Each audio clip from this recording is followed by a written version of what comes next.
कि मेरा sir cool होकर बाल के कुछ बीज बोता है, मेरा सर कूल होकर बाल के कुछ बीज बोता है, मेरा बच्चा मेरी इस खोपड़ी को देख रोता है, हुआ गंजा उसी दिन से धर्म पत्नी लगी कहने, हमारे चांद का दीदार हमको रोज होता है।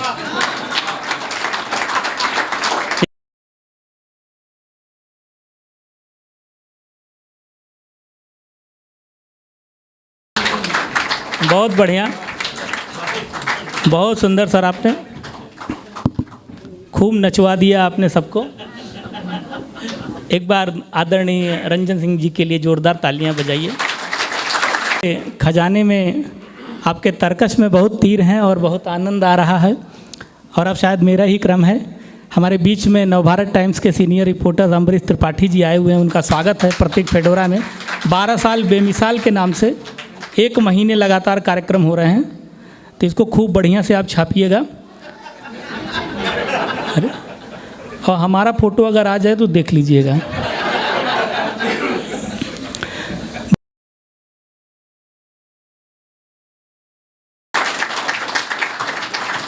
ये कविता हमारे भावनाओं को और मजबूती देती हैं। जब हम सुनेंगे और बाद में याद करेंगे तो हमें समझ में आएगा कि यह शब्द की शक्ति क्या है। शब्द की वही शक्ति थी जब अर्जुन कुरुक्षेत्र के मैदान में शांत बैठे थे कि क्या करें कैसे करें, तब भगवान श्री कृष्ण जी ने गीता का उपदेश दिया।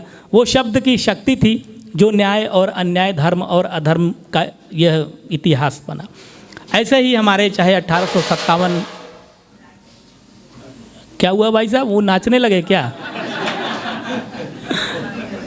ऐसे ही हम किसी युग में चले हों, हर जगह जो है कविता और शब्द की अपनी शक्ति है। हमारे बीच में वरिष्ठ पत्रकार जिन्हें नोएडा का इंसाइक्लोपीडिया कहा जाता है, आदरणीय श्री विनोद शर्मा जी हमारे बीच उपस्थित हैं। नवभारत टाइम्स, अमर उजाला, न जाने कितने ऐसे अखबारों में उन्होंने काम किया और पत्रकारिता में बहुत बड़ा नाम है। आजकल noidakhbar.com के नाम से नोएडा को कवर कर रहे हैं।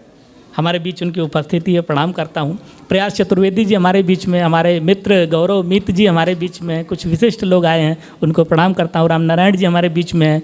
आप सभी लोग जो लोग हैं सबको मैं प्रणाम करता हूँ। आनंद लीजिए, एकदम मुस्कुराते रहिए। कि रखना सबका मन अच्छा है, रखना सबका मन अच्छा है, कभी कभी अनबन अच्छा है। रखना सबका मन अच्छा है, कभी कभी अनबन अच्छा है। समझदार बन के ये जाना, थोड़ा पागलपन अच्छा है, थोड़ा पागलपन अच्छा है। तो थोड़ी चेहरे पर मुस्कुराहट बनी रहनी चाहिए।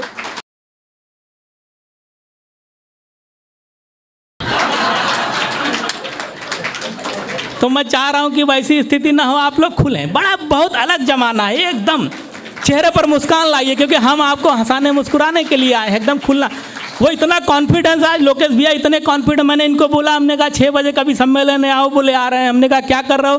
बोले वो तुम्हारी भाभी के लिए खाना बना के आ रहा हूँ। मैंने कहा ऐसी क्या दिक्कत हो गई? बोले वो कोविड टाइम में, जब से वो बाई की तो छुट्टी कर दी गई कोविड टाइम में, और जब बाई की छुट्टी हो जाती है तो खाली घर के लोग नहीं डिस्टर्ब होते, सबसे ज़्यादा टेंशन में रहते हैं पतिदेव जी कि ये निशाना किधर होगा। तो जब इनके यहाँ छुट्टी हो गई तो फिर इनका नंबर लग गया। अबे झाड़ू पोछा बढ़िया किए कोविड टाइम में, तो बाद में इनको कहा गया कि बढ़िया तो कर रहे हो, चलने दो। नहीं, ये हकीकत बात है। मैं घर गया, मैं इनके घर गया, सही बता रहा हूँ, ये हकीकत बात है। मैं इनके घर गया तो मैं ऐसे जाकर के बैठा, तो नाश्ता वास्ता चाय बहुत बढ़िया से आया। मैंने कहा ये क्या प्लेट उलेट में बहुत बढ़िया सब कुछ सजा रखा है। हमने कहा भाभी जी आपने तो एकदम क्या बढ़िया व्यवस्था किया है। बोले विनोद जी मैंने कुछ नहीं किया है, ये जो कुछ भी किया है आपके भाई साहब ने किया, उन्हीं का कमाल है। इतना तो ठीक रहा, चाय पीने के बाद, नमकीन वमकीन खाने के बाद, वहाँ जब बर्तन वर्तन मैं देखने गया तो वो भी सब चमक रहा था। मैंने कहा भाभी जी क्या गजब बर्तन वर्तन तो आप कितना बढ़िया चमका के रखी हैं। बोले विनोद जी इसमें मेरा कोई हाथ नहीं है, ये सब जो हाथ है वो आपके भाई साहब का कमाल है। और घर तो पोछा तो इन्होंने इतना बढ़िया इनके घर में लगा हुआ था कि अंदर घुसते समय मन कर रहा था कि माथा टेक लूँ। तो मैंने पूछा, हमने कहा ये झाड़ू पोछा तो आपकी काम वाली बाई बहुत बढ़िया लगाती है, या आपने किया है? बोले ना काम वाली बाई ने किया ना मैंने किया, यह सारा कुछ जो है वो आपके भैया का कमाल है। तो ऐसे हमारे लोकेश भैया एकदम बिल्कुल हकीकत, मतलब कॉन्फिडेंस, हर आदमी जो है एकदम हंसता मुस्कुराता है। ये सोशल मीडिया का दौर है, कुछ हमारे युवा चेहरे बैठे हैं, ये दिन रात फेसबुक, इंस्टाग्राम, ट्विटर और किस चक्कर में रहता है हमको सबको पता है। और खाली नौजवान नहीं, बुजुर्ग भी। और नहीं, बुजुर्ग तो मैं कहूँगा नहीं कि भूतपूर्व नौजवान कहूँगा, माफ़ कीजिएगा, यहाँ बुजुर्ग कोई नहीं है। हाँ। और दूसरी चीज़ कि नौजवान लोग तो भैया इतने कॉन्फिडेंस वाले कि अगर कोई व्हाट्सएप में या फिर फेसबुक के मैसेंजर में कोई लड़की आकर के हाय लिख देती है तो ये दर्जी के दुकान पर पहुंच जाते हैं शेरवानी का नाप लेकर के। इतने सकारात्मक हैं कि राह में एक लड़की भली मिल गई, राह में एक लड़की भली मिल गई, मुस्कुराई तो जैसे कली खिल गई, उसने देखा नहीं एक पल भी मुझे, पर मुझे यूं लगा कुंडली मिल गई। ये कॉन्फिडेंस है। और कुंडली मिल भी जाती है और उसके बाद क्या स्थिति हो जाती है इनको देख लीजिए। वो सारा मामला शादी के 2-4 साल तक होता है मामला भाई साहब। ये कुछ लोग इतने प्रेशर में हैं कि हंस भी नहीं आए कि घरवाली के साथ आए हैं, कोई बात नहीं है। आपकी परेशानी मैं समझ सकता हूँ, बहुत टेंशन हो जाती है। लोग कहेंगे कि वहाँ यहाँ तो कुछ नहीं बोला जाएगा लेकिन वहाँ पे टॉर्चर होंगे आप, तो अच्छा नहीं लगेगा हमको। हाँ, तो ये समस्याएं हैं और ये समस्याएं हर लोगों के साथ है, हर पतिदेव के साथ है कि लेकर डमरू नचा रही है पत्नी जी, लेकर डमरू नचा रही हैं पत्नी जी, अपनी हालत तो बंदर के जैसी है और शक्तिमान तो हम शादी के पहले थे, अब तो हालत गंगाधर के जैसी है। यह घर घर स्थिति है। और मैं तो साहब, मैं तो इतना भाग्यशाली हूँ कि मेरी पत्नी बहुत कॉन्फिडेंस वाली, बहुत सकारात्मक सोचती है। अब हुआ यूँ, अभी कुछ महीने पहले मैंने बाल बनवाया।